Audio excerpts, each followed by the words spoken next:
Seigneur Dieu et Père, on veut élever nos cœurs, nos voix, nos âmes pour t'acclamer, te louer ce matin, te dire toute notre affection. On te demande, Père, ce matin, que cette partie de notre journée puisse être consacrée à toi. Qu'on puisse littéralement avoir un cœur, une âme, un esprit, tout notre être ouvert à ta parole, ouvert aux paroles des cantiques qui vont être dites ce matin, qui vont être chantées. Donne-nous de revoir ces grandes vérités concernant la naissance et tout ce qui entoure ton Fils, le Seigneur Jésus, notre Roi, notre Maître et notre Sauveur. Alors justement, c'est au nom de ton Fils qu'on te prie ce matin. Je te demande de nous bénir ce matin et de tout mettre ta main toute puissante sur nous ce matin. Amen. OK, pour ce qui est du titre ce matin, je ne l'ai pas écrit là parce qu'il n'aurait pas rentré dans l'écran. Vous avez été trop petit. Et le titre de ce matin, ça va être Chronologie de la naissance de Jésus-Christ jusqu'à 2 ans environ. Fait que c'est trop long pour que ça rentre dans l'écran. Et pourquoi j'ai choisi d'aborder ce terme-là? Et c'est parce qu'il y a tellement de questions qui ont été posées, tellement de pensées qui ont été émises, tellement de réflexions, tellement de paroles, que concernant la personne du Seigneur Jésus, des fois on se pose des questions. Des fois, à cause de notre vie dans laquelle on vit, on voit l'histoire de la naissance de Christ comme quelque chose qui est arrivé très vite. OK, et là, on va faire un exemple.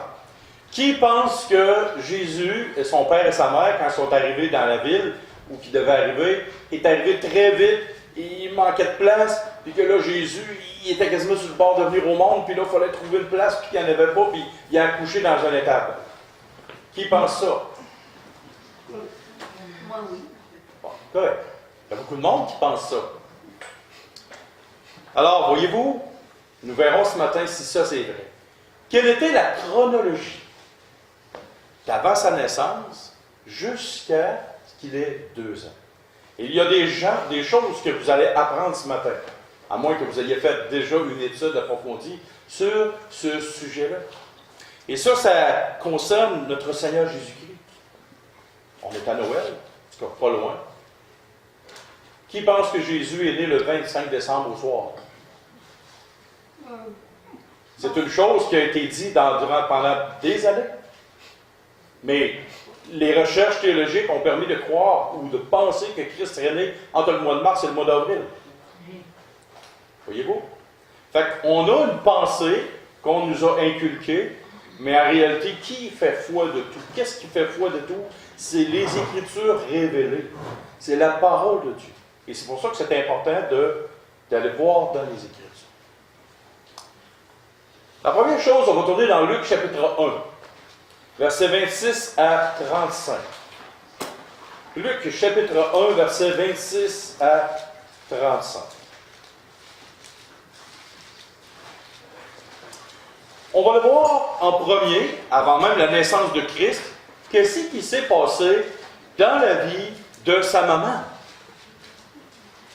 Qui était la maman biologique du Seigneur Jésus? C'est Marie-Madeleine. Pas Marie-Madeleine. Non, c'est Marie. Marie. Et dans la Bible, il y a plusieurs Marie. Marie de Magdala et Marie, la mère de Jésus, et d'autres Marie. Alors, si on regarde dans Luc chapitre 1, versets 26 à 35. Au 6e mois, l'ange Gabriel fut envoyé. Est-ce que je suis à la bonne place? Oui. Au 6e mois, l'ange Gabriel fut envoyé par Dieu dans une ville de Galilée appelée Nazareth, auprès d'une vierge fiancée à un homme de la maison de David, nommé Joseph. Le nom de la vierge était Marie. L'ange entra chez elle et dit: « Je te salue, toi, à qui une grâce a été faite. Le Seigneur est avec toi. » Troublée par cette parole, Marie se demandait ce que voulait signifier une telle salutation. Et l'ange lui dit: « Ne crains point, Marie, car tu as trouvé grâce devant Dieu. Et voici, tu deviendras enceinte et tu enfanteras un fils. Et tu lui donneras le nom de Jésus. Il sera grand et sera appelé Fils du Très-Haut. Et le Seigneur Dieu lui donnera le trône de David, son père. Il régnera sur la maison de Jacob éternellement, et son règne n'aura point de fin. Marie dit à l'ange, « Comment cela se fera-t-il, puisque je ne connais point d'homme? » L'ange lui répondit, « Le Saint-Esprit viendra sur toi, et la puissance du Très-Haut te couvrira de son ombre. C'est pourquoi le saint enfant qui naîtra de toi sera appelé Fils de Dieu. Voici, Élisabeth, ta parente, a conçu, elle aussi, un fils en sa vieillesse. Et celle qui était appelée stérile est dans son 6e mois, car rien n'était possible à Dieu. Marie dit, je suis la servante du Seigneur, qu'il me soit fait selon ta parole, et l'ange la quitta. » Il y a un super bug dans la vie de cette jeune fille. Quel âge vous pensez que Marie avait quand elle est devenue enceinte par l'action du Saint-Esprit? 19-20 ans, elle avait fini son cégep et elle s'en allait faire un bac universitaire. Plus jeune que ça, je pense. 14. Beaucoup plus jeune. Comment? 14 ans. Exactement ça. Marie aurait environ 14 ans. Et il faut se dire, il faut penser dans notre pensée que nous ne sommes pas en 2019, près de 2020. On est à une époque où les jeunes filles se marient très jeunes. Quel était l'âge de la femme de Christophe Colomb? Ceux qui ont fait l'histoire? 12 ans. Non, elle n'était pas vieille. Il y a même, voilà 100 ans, quand vous, les plus vieux, quand vous regardez ça, quel âge avaient vos grands-mères quand ils se sont mariés? Gilbert, sais-tu? Fais des recherches, tu vas voir. Les jeunes femmes étaient très, très jeunes quand ils se mariaient. Très jeunes. Est-ce que vous diriez aujourd'hui que c'est un acte de folie de se marier à 17 ans? Ma femme avait 17 ans quand on s'est mariés. Fait que voyez-vous, dans une courte période, il manquait 3 semaines avant qu'elle ait 18 ans. OK? Voyez-vous, à cause qu'on est rendu dans une période, on a de la misère à se resituer dans le temps. Il faut remettre dans le contexte du temps. La jeune fille a environ 14 ans quand elle apprend ça. Mais là, l'autre problème qu'elle avait, c'est, on va tourner dans le livre du Deutéronome, chapitre 22, versets 23 et 24. Et vous allez voir qu'à cette époque-là, c'était un sérieux problème d'avoir une annonce comme ça. Deutéronome 22, versets 23 et 24.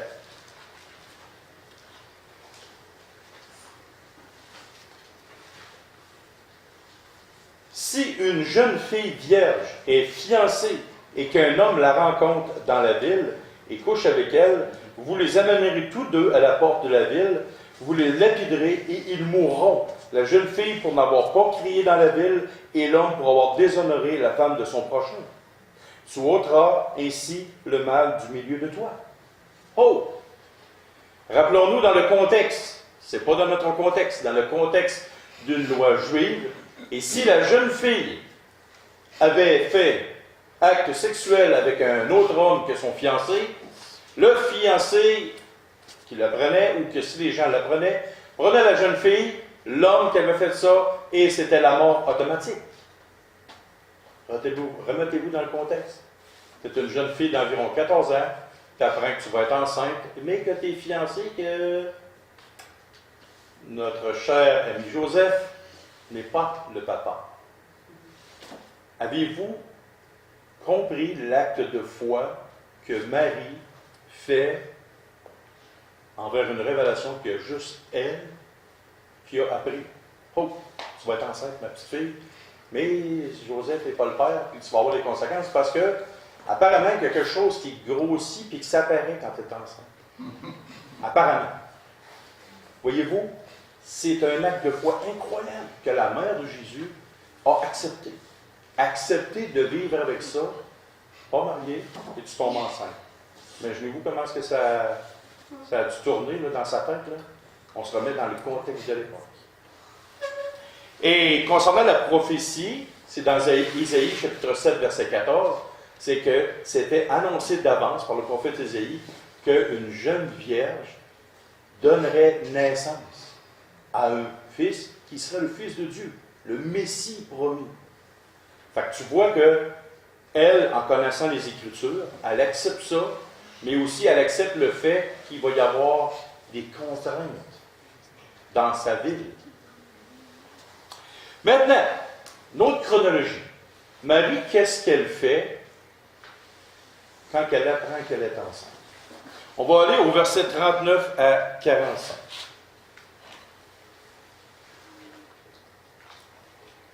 De Luc chapitre 1. Dans ce même temps, Marie se leva et s'en alla en hâte. Ça veut dire que là, Marie n'a pas pris son temps. Elle n'est pas allée chez Tim Hortons prendre un café. Elle n'est pas allée chez Walmart faire des commissions. Elle prépare ses bagages, go. Aussitôt qu'elle l'apprend, elle part en hâte. Très pressée. Parce que du même coup, on se souvient qu'on a lu qu'elle avait appris que ça pend. Elle est enceinte. Elle se faisait un petit bout qu'elle était enceinte. Puis vu qu'il n'y avait pas Internet dans le temps, les nouvelles couraient pas vite. Dans ce même temps, Marie se leva et s'en alla en hâte vers la montagne dans la ville de Juda. Elle entra dans la maison de Zacharie et salua Élisabeth. Dès qu'Élisabeth entendit la salutation de Marie, son enfant tressaillit dans son sein et elle fut remplie du Saint-Esprit. Elle s'écria d'une voix forte: Tu es bénie entre les femmes et le fruit de ton sein est béni. Comment m'est-il accordé? Et là, regardez bien la phrase. Comment m'est-il accordé que la mère de mon Seigneur vienne auprès de moi? Car voici, aussitôt que la voix de ta salutation a frappé mon oreille, l'enfant a tressailli d'allégresse dans mon sein. Heureuse celle qui a cru, parce que les choses qui lui ont été dites de la part du Seigneur auront leur accomplissement. Bon. Savez-vous combien ça prend de temps de Nazareth jusqu'à Jérusalem pour se rendre? Nous, on dit en char, ça doit prendre pas longtemps. Il y a 145 kilomètres entre ce que Marie était et sa cousine. Elle est partie en hâte. Elle vient juste de l'apprendre, Marie. Là-bas. Elle n'est pas allée en char. Fait qu'il y avait deux moyens de transport. Soit un cheval, ou soit ce qui nous sert pour rentrer dans une bâtisse, nos deux pieds. Et considérant la pauvreté des parents, considérant la pauvreté de Marie et de Joseph, probablement que la jeune fille, soit qu'elle est partie à pied, ou si elle s'est fait passer un cheval ou un âne pour se rendre. Mais il reste toujours bien que c'est 145 km. À pied, ça prend environ une moyenne de 4 jours. Et pourquoi ces détails? Quand Marie est rentrée, que s'est-il passé dans le ventre d'Élisabeth? Le petit bébé Jean-Baptiste, en passant, savez-vous que Jean-Baptiste et Jésus étaient cousins? OK, c'est bon. Jean-Baptiste et Jésus étaient cousins, littéralement. Et là, qu'est-ce qui s'est produit? C'est que Jean-Baptiste avait 6 mois d'âge dans le ventre de sa mère, et bébé Jésus, notre Seigneur, avait 4 jours. Aujourd'hui, nous prétendons, l'homme avec sa science intelligente, prétend qu'un fœtus, en bas de certains nombres de mois, n'est pas un être humain. Oh! Donc, pourquoi, si ce n'est pas un être humain, Jean-Baptiste, qui n'était pas tout au courant de la langue, tout ça, quand aussitôt qu'il a entendu la voix de Marie, sachant que cette femme-là est enceinte, Jean-Baptiste, le petit bébé Jean-Baptiste qui n'est pas venu au monde, a tressailli, a bougé, a donné des coups de pied, des coups de poing, juste parce qu'il savait, en entendant la voix. En entendant la voix. Il y a quelque chose qui bouge, c'est assez extraordinaire. Et là, qu'est-ce que, si le petit bébé Jésus n'était pas un humain, pourquoi Élisabeth dit la phrase suivante? Comment m'est-il accordé que la mère de mon Seigneur? Oh! Le petit fœtus de 4 jours, 3 jours et demi, 4 jours, est appelé le Seigneur. Avant qu'il vienne au monde, avant qu'il soit formé. C'est juste à l'état d'embryonnaire. Et à ce moment-là, Élisabeth dit qu'il est le Seigneur. Oh! Affirmation comme ça. Et pour ceux qui pensent qu'un fœtus n'est pas un être humain à part entière, vous irez lire dans Jérémie chapitre 1, versets 4 et 5, et le psaume 139, versets 13 à 18. Et vous verrez si un fœtus n'est pas un être humain. OK.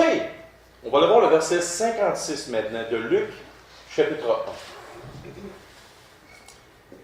1. Marie demeura avec Élisabeth environ 3 mois, puis elle retourna chez elle. Donc, Marie avait environ 4 jours de grossesse quand elle est arrivée. Et là, elle est restée environ 3 mois. Et elle retourne chez elle. Donc, un autre beau voyage de 145 km, à pied ou en cheval. Maintenant, quand on regarde au verset 36-37 et le verset 56-57, qu'est-ce qu'il nous est dit? On va le voir.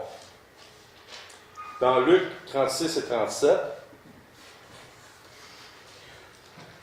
voici Élisabeth, ta parente, a conçu, elle aussi, un fils en sa vieillesse, et celle qui était appelée stérile est dans son 6e mois, car rien n'est impossible à Dieu. OK? Et le verset 56-57, qu'est-ce qu'il dit? Le temps où Élisabeth devait accoucher arriva, et elle enfanta un fils. Okay. Moi, je me suis trompé un peu dans mes choses. Et au même moment où ce que Élisabeth a accouché, je partais pour dire qu'elle a décidé d'accoucher, ça c'est pas vrai, parce qu'une femme ne décide pas d'accoucher, ça arrive comme ça. Et au même moment où ce que Élisabeth a accouché et que Marie partait chez elle, il y eut un événement assez extraordinaire. C'est le recensement. Et aujourd'hui, dans notre époque à nous, le recensement, comment il se produit? Qui a déjà vécu un recensement au Canada? Des élections? Non, un recensement. Fait que là, ils prennent des statistiques, ils regardent le numéro, ça se fait par Internet, ici et ça, dans le confort de votre foyer. OK, je pose la question. M. Saunier, à quelle place vous êtes venu au monde? Chicoutimi. M. Lacaze, à quelle place vous êtes venu au monde? Comment? Pittsfield. Penfield? Pittsfield. À quel État américain? Massachusetts. OK. On a un Français parmi nous qui n'est pas ce malin-là, mais Quentin. Et Baba, tu es né dans quel pays, toi? Côte d'Ivoire. OK, on va aller lire dans le texte maintenant une chose particulière qui est arrivée à notre bon peuple d'Israël. Regardez bien ça. Luc chapitre 2 et le verset 1 à 3. En ce temps-là, parut un édit de César Auguste. Qui était César Auguste? C'était l'empereur. Lui, quand il disait de quoi, tu n'avais pas le choix. C'était pas comme un premier ministre ou un président américain ou un président d'Afrique qui dit telle affaire. La plupart du monde peut bien faire ce qu'ils veulent. Mais un roi, dans cette époque-là, quand il disait quelque chose, tu n'avais pas le choix d'obtempérer, il fallait que tu le fasses. En ce temps-là, parut un édit de César Auguste ordonnant un recensement de toute la terre. Donc, la terre connue, on sait qu'il n'a pas fait ça en Amérique du Nord, mais la terre connue dans cette époque-là, c'était tout ce que l'Empire romain dominait. Ça veut dire tout le monde. Que ce soit l'Afrique, l'Europe, l'Asie, ils dominaient. Ils étaient suprêmes dans leur puissance. Ce premier recensement eut lieu pendant que Quirinius était gouverneur de Syrie. Tous allaient se faire inscrire chacun dans sa ville. C'était obligatoire. Fait que là, imaginez-vous 30 secondes qu'on a une puissance mondiale et qu'il là, il ordonne un recensement. Il fallait que tu ailles te faire recenser dans la ville où tu étais venu au monde. Fait que Brice, tu retournes au Bénin, il faut que tu ailles te faire recenser. Le Fraise aussi. Baba, la même chose. M. Saunier, à Chicoutimi. Mais là, on a un problème. Nous, à notre époque, on a des avions, on a des autos. Mais qu'est-ce qui s'est passé dans ce temps-là? Tout le monde à pied par à cheval. Non, organise-toi pour y aller. Tu n'as pas le choix. Fait que la pauvre femme, pauvre jeune fille de Marie, est enceinte. Elle, il faut qu'elle reparte. Mais là, elle vient de faire un voyage. Elle vient déjà de faire un voyage. notre grand ami, lui, assis dans son palais, ordonne un recensement. Fait que là, si on fait le résumé vite, vite, elle est allée de Nazareth à Jérusalem pour voir sa cousine, 145 km. Là, à bord de Nazareth, elle retourne à Jérusalem, un autre vaut 145 km. Elle est enceinte. Premier coup, elle ne l'était pas. Et après ça, elle avait 3 mois de fête. Elle retourne à 145 km. Mais là, le recensement, le problème, c'est qu'il fallait qu'elle parte de Nazareth puis qu'elle s'en aille à Bethléem. Ça, c'est 157 km. Fait qu'au total, dans les 4 premiers mois de sa grossesse, Marie a parcouru à pied ou à cheval 447 km. Ça veut dire qu'on part toute la gang, puis on s'en va à Chicoutimi à pied, on passe dans le parc de Laurentides. On s'en va là à pied. Sonia, le feriez-vous à pied, Chicoutimi, Québec? Mais là, tu n'as pas le choix. Moi, c'est là que j'ai connu ma femme à Chicoutimi. Et quand j'étais plus jeune, je le faisais sur le pouce. Ah, ça allait bien. J'ai fait Chicoutimi, Québec, toutes les fins de semaine, pendant presque 3 ans. Pensez-vous le nombre de kilométrages? Mais je ne l'aurais pas fait à pied. Si madame avait resté là-bas, puis moi je serais resté ici. Ben, voyez-vous, pauvre jeune fille, 4 mois enceinte, 447 km bien sonnant. Puis là, présentement, l'Israël, c'est des belles routes en asphalte, des infrastructures, tu as des postes où tu peux t'opposer. Mais dans ce temps-là, c'était organise-toi avec des routes de même, des cailloux, puis ça, il n'y avait pas d'asphalte. Il n'y avait pas des beaux checlats, puis il y a des beaux souliers de marche, puis ça. Ah, ça devait être quelque chose d'assez spécial. OK.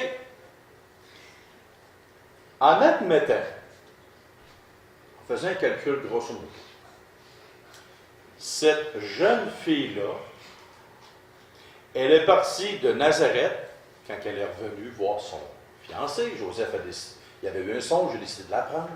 Elle est revenue, elle est partie de Nazareth et elle est arrivée à Bethléem. Elle a parcouru, parce que le recensement, il ne faut pas que tu prennes ton temps. Il faut que tu ailles le faire. Donc là, on est rendu à la fameuse chose. Marie, quand elle est arrivée à Bethléem, elle avait combien de mois de fête? 6. 4 mois, environ. Pour être gentil, on va dire 5 mois de fête. On se donne un bon laps de temps parce qu'on va être gentil et généreux.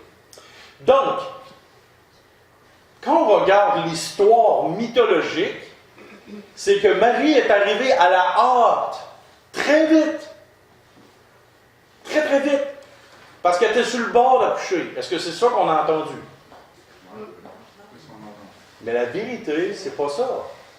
Elle est arrivée à Bethléem, elle avait 4, peut-être 5 mois de fête. Donc, qu'est-ce qui s'est passé? Qu'est-ce qui s'est passé? On va aller dans Luc chapitre 2, versets 6 et 7.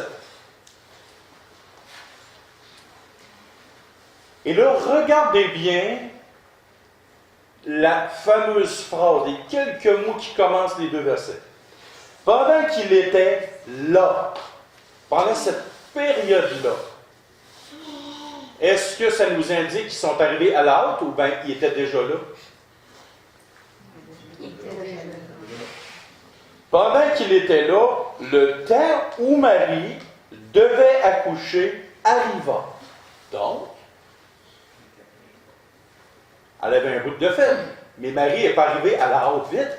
Vite, ça prend ça, vite.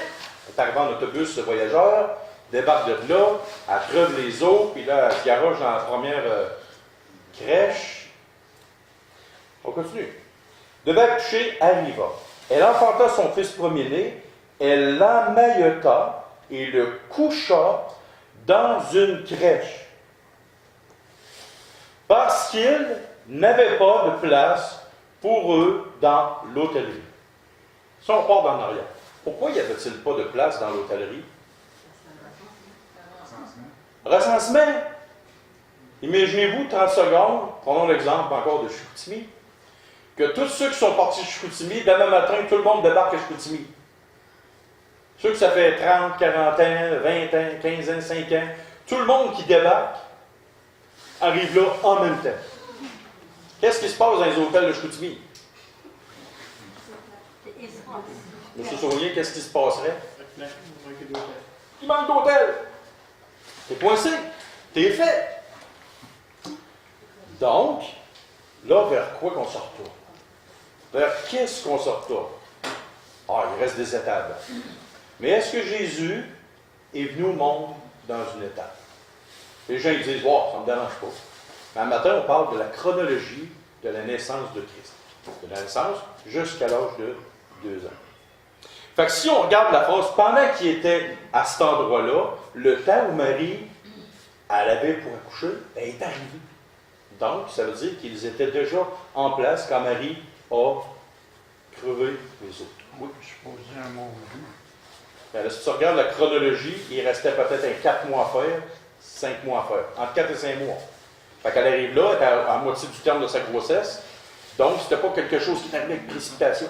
Parce que pendant qu'elle était là, il est venu le temps d'accoucher. OK. Maintenant, on va tourner dans Matthieu chapitre 2. Et là, ça commence à être intéressant comme discours. Matthieu chapitre 2. Mais dans ce temps-là, il y avait 9 mois. Il y avait les 9 mois. Comme Ben, s'il y avait ça, il y a 200 ans, puis aujourd'hui, il avait encore 9 mois de grossesse. C'est sûr, certain, c'est biologique, c'est physique. Tu n'as pas le choix, c'est comme ça. Ça ne change pas en cours de route, maintenant. Non. OK, Matthieu chapitre 2,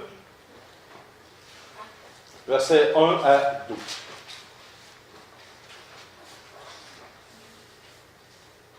Jésus étant né à Bethléem, en Judée, au temps du roi Hérode. Voici des mages d'Orient arrivèrent à Jérusalem. Et ils dirent, où est le roi des Juifs qui vient de naître? Oh! Première des choses. On dit souvent les rois mages. Les mages n'étaient pas des rois. C'était des astronomes qui regardaient les choses. Et j'ai une référence ici dans ma Bible que j'ai écrite. C'est dans le psaume 72. Je vais vous dire ça tantôt, là. Le psaume 72. Donc, ces gens-là regardaient des étoiles et tout d'un coup, qu'est-ce qu'ils ont vu? Ils ont vu apparaître une étoile. Fait que là, ils ont décidé de la suivre. Mais là, ils sont venus en autobus voyageur où ils ont pris Air Transat et ils sont arrivés à Jérusalem. Et là, ils sont arrivés très vite. Non. Qu'est-ce que le texte nous dit? Ces gens-là ont vu son étoile. Marie est déjà là. Elle a passé un bout de temps. Là, son temps est venu d'arriver. Marie, elle a couché. Mais là, il y a une chronologie, il y a un bout de temps, là. Là, ces gens-là ne sont pas arrivés, ils ont vu l'étoile d'Orient, ont fait une journée de marche, ils sont arrivés à Jérusalem. Bon, Jésus vient venir au monde. Non. Ces gens-là sont partis de très loin. Ils sont partis d'Orient, en chameau, en cheval, sûrement parce que les autres n'avaient pas de l'argent. Il y avait les possibilités financières. Donc, avec tout leur cortège. Et là, il arrive à Jérusalem. Il dit, où est l'enfant qui vient de naître là? Fait que leur arrivée dans la capitale, Jérusalem, se fait la même journée que Jésus est venu au monde. Et là, qu'est-ce que le texte dit? Car nous avons vu son étoile en Orient et nous sommes venus pour l'adorer. Ils n'ont pas fait ça d'une journée. On ne sait pas de où ils sont partis, mais ils disent d'Orient. Fait que c'est très loin. C'est très, très loin. Donc, il y a un laps de temps. Il faut qu'ils s'en viennent. Mais souvent, dans l'histoire, à cause qu'on a un film, une histoire, on voit que Marie est force, elle accouche, le berger arrive, il se tasse, ou ils sont encore là, les rois mages arrivent, clic, dans la même journée, tout est fait, c'est vrai, c'est réglé. Là, tu vois le générique. On pense que l'histoire de Jésus, c'est arrivé en une nuit, c'est fini. Mais il y a un laps de temps. Il fallait que les mages s'en viennent tranquillement pas vite avec leur cortège. Ils arrivent en plein milieu de Jérusalem. Ils disent, où est le roi des Juifs qui vient de naître? Et Une autre affaire. Qui, selon vous, a informé les mages ou dans quel village d'Israël était le roi des Juifs? OK, on dit un ange. Qui a informé? On va le voir. Verset 3. Le roi Hérode, ayant appris cela, fut troublé, et tout Jérusalem avec lui. Il assembla tous les principaux sacrificateurs et les scribes du peuple, et il s'informa auprès d'eux du lieu où le Christ devait naître. Et lui dirent, à Bethléem en Judée, car voici ce qui a été écrit par le prophète. Et toi, Bethléem, terre de Juda, tu n'es certes pas la moindre entre les principales villes de Juda, car de toi sortira un chef qui paîtra Israël, mon peuple. Alors Hérode fit appeler en secret les mages et s'enquit soigneusement auprès d'eux depuis combien de temps l'étoile brillait. Donc, ça ne faisait pas une minute ou deux que l'étoile brillait. Ça faisait depuis combien de temps que l'étoile brillait? À ce moment-là, puis ça veut dire Hérode, puis il les envoya à Bethléem en disant, allez et prenez des informations exactes sur le petit enfant. Quand vous l'aurez trouvé, faites-le moi savoir, afin que j'aille aussi moi-même l'adorer. Donc, Hérode s'est informé aux hommes qui rouvraient les Écritures de l'Ancien Testament, et lui a demandé, dans quelle ville? Ouais, telle ville. Là, il a fait venir les mages, puis il leur a dit, OK, lui-ci est supposé venir au monde dans telle ville. Donc, c'est Hérode qui a informé les mages où était, dans quelle ville. Mais non plus, il ne savait pas exactement dans quel endroit que Jésus était là. Dans quel endroit Jésus était là. Verset 9. Après avoir entendu le roi, ils partirent, et voici l'étoile qu'ils avaient vue en Orient, allait devant eux jusqu'au moment où, arrivés au-dessus du lieu où était le petit enfant, elle s'arrêta. Donc, l'étoile a recommencé à apparaître, et littéralement, les hommes, les mages, ont suivi cette étoile-là. Elle est arrivée juste au-dessus de l'endroit où l'enfant Jésus était. Littéralement. Quand ils aperçurent l'étoile, ils furent saisis d'une grande joie. Ils entrèrent, tournez vos Bibles s'il vous plaît au verset 11. Matthieu chapitre 2. Ils entrèrent dans une étable. Hein? Voyons. C'est quoi, c'est marqué? Ah non, c'est sûrement dans une étable. Mais la Bible dit qu'ils entrèrent dans la maison. Oh! Donc, la période de temps où que Marie était là avant d'accoucher a été quelques mois. Il n'y avait plus de place dans l'hôtellerie. Donc, qu'est-ce qu'ils ont fallu qu'ils fassent? Ils ont fallu qu'ils louent une maison pour y rester pendant X nombre de mois ou de semaines. Et là, ces hommes-là sont rentrés, ils ont vu l'étoile, et pourtant, ces hommes-là, ils disent, où est le roi des Juifs qui vient de naître? On parlait avec Hérode, ils ont vu l'étoile, ils sont allés là, ils trouvent l'enfant vient de naître, et ils ont rentré dans une maison. C'est pas moi qui le dis. C'est vous me garocher une roche en me disant que j'ai faux. Moi, je lis les Bibles, puis je vous dis ce qui est là. Ils entrèrent dans la maison, virent le petit enfant avec Marie, sa mère, se prosternèrent et l'adorèrent. Ils ouvrirent ensuite leur trésor et lui offrirent en présent de l'or, de l'encens et de la myrrhe. Puis, divinement avertis en songe de ne pas retourner vers Hérode, et regagnèrent leur pays par un autre chemin.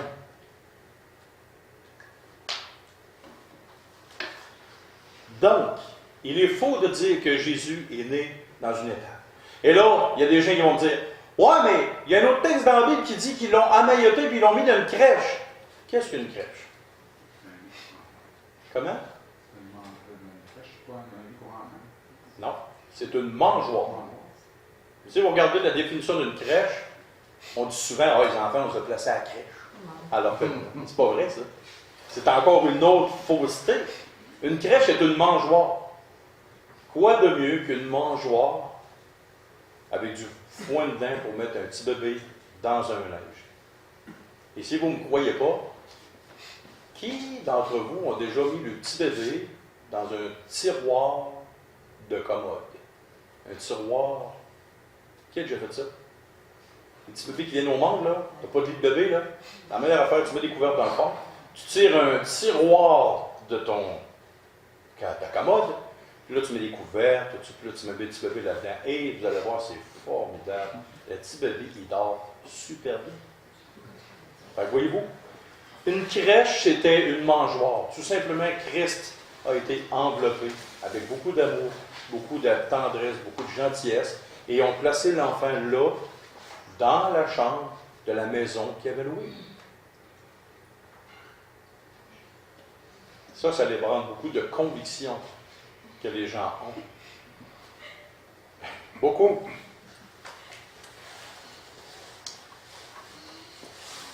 Ensuite, que s'est-il passé avec le petit Seigneur Jésus? Est-ce qu'on dit le petit Seigneur Jésus, on dit le grand roi des rois, qui a pris forme humaine, Dieu incarné, Dieu fait homme. Il a pris un corps de chair comme nous, pareil comme nous. Mais maintenant, on ne rentre pas dans toute la Christologie, la divinité de Christ, parce que le but, c'est la chronologie. Maintenant, que s'est-il passé? Dans Luc chapitre 2, versets 21 à 24. On va retourner dans Luc. Et là, il y en a des gens qui vont entendre, qui vont dire. Après ça, Jésus s'est fait baptiser. Il a sûrement été à l'église, puis il s'est fait baptiser. J'ai entendu ça.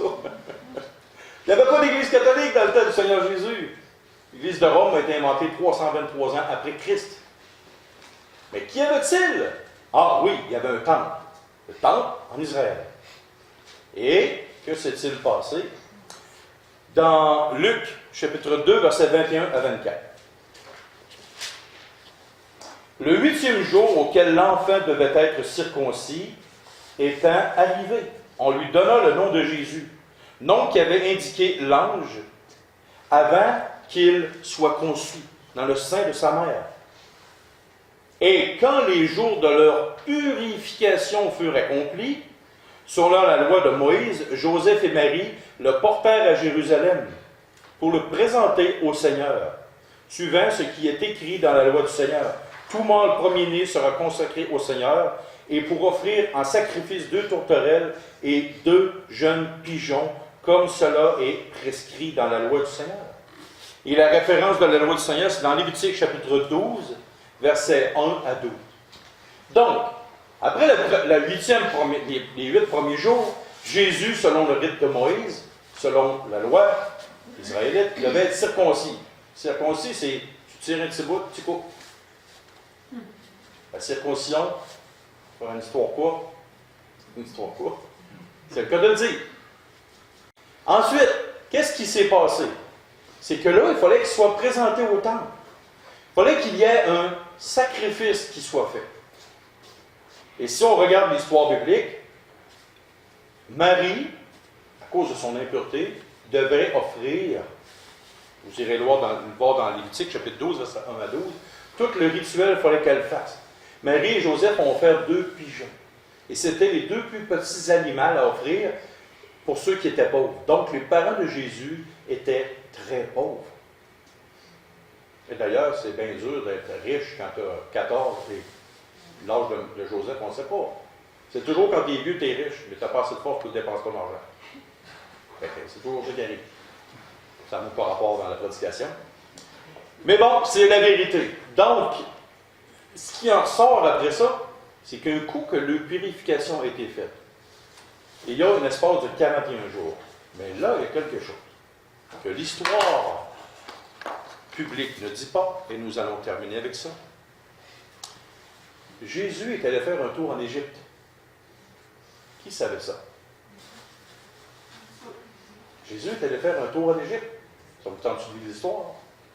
Matthieu chapitre 2, les versets 13 à 23, et on va finir avec ça. Matthieu chapitre 2,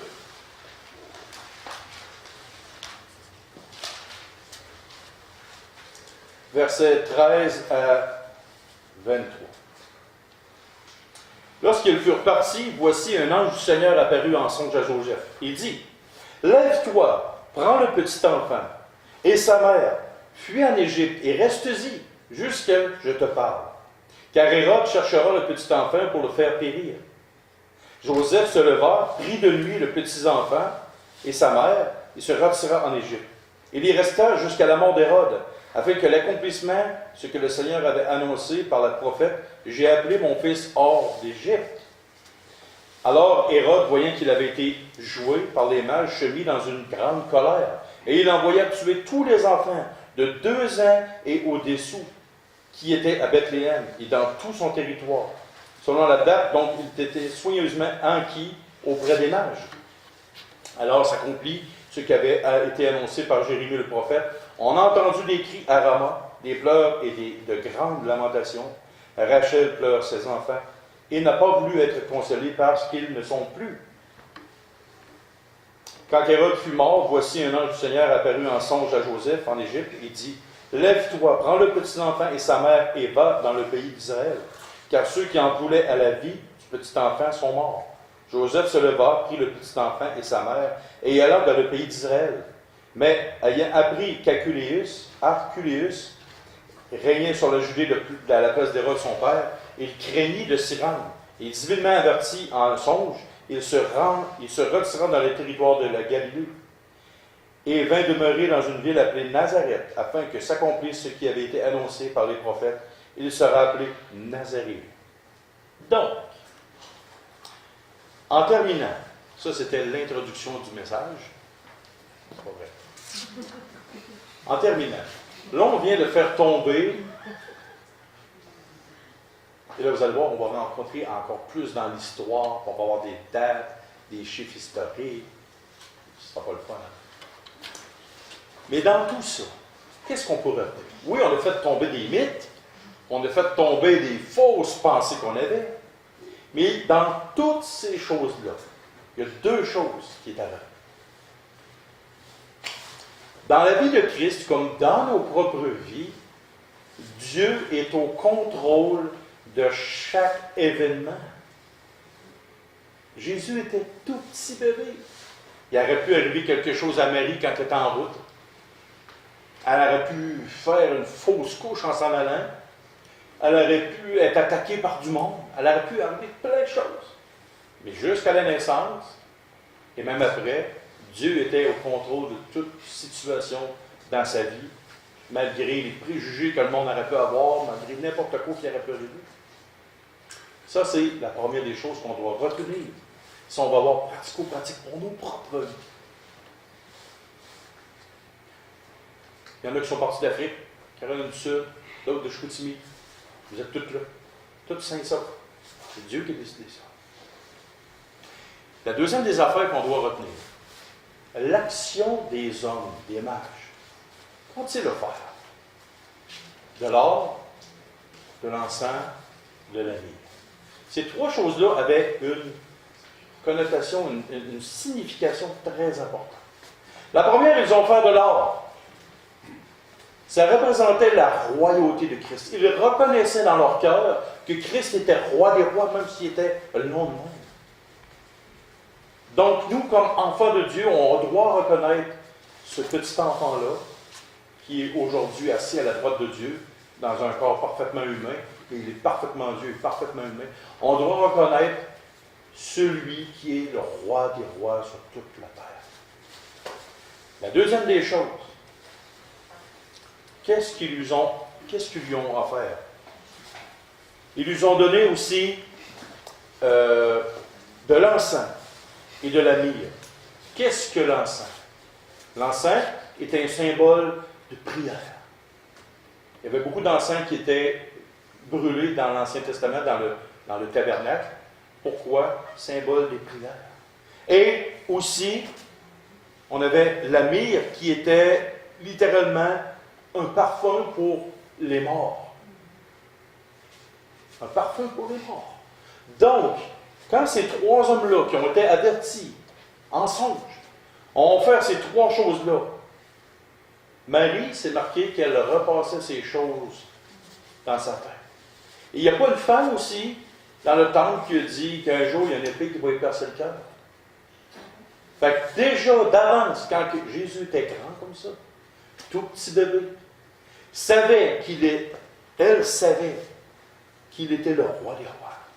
Elle savait que nous devrions prier, adorer Christ comme étant le roi des rois.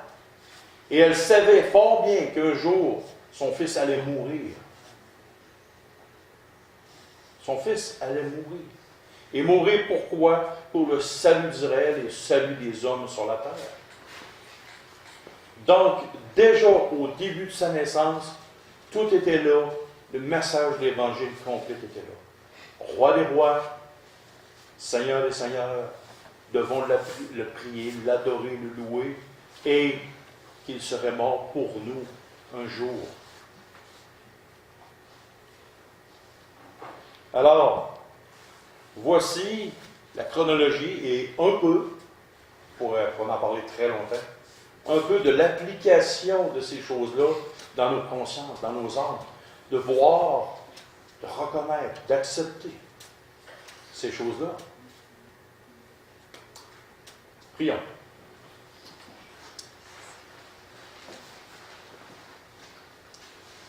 Seigneur Dieu Père,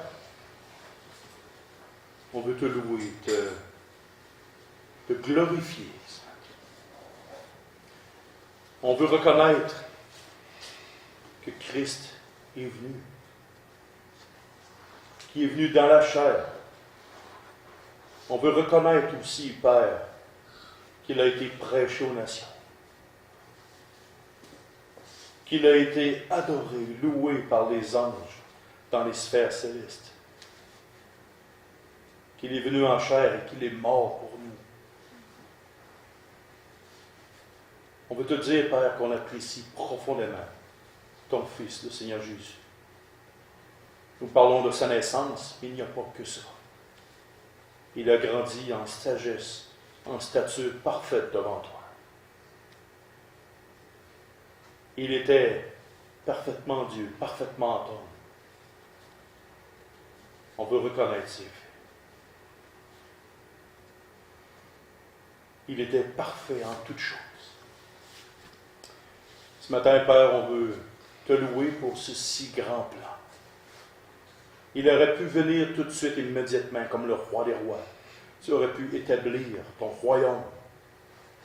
Mais toute la grâce, le pardon, la patience, tout ce si grand sacrifice et ce si grand amour envers nous, n'aurait pas pu avoir lieu. Mais maintenant, dans l'éternité, à cause de celui qui est venu, descendu, et pris un petit corps d'enfant, nous pourrons pleinement goûter à l'efficacité de toutes ces choses pour l'éternité.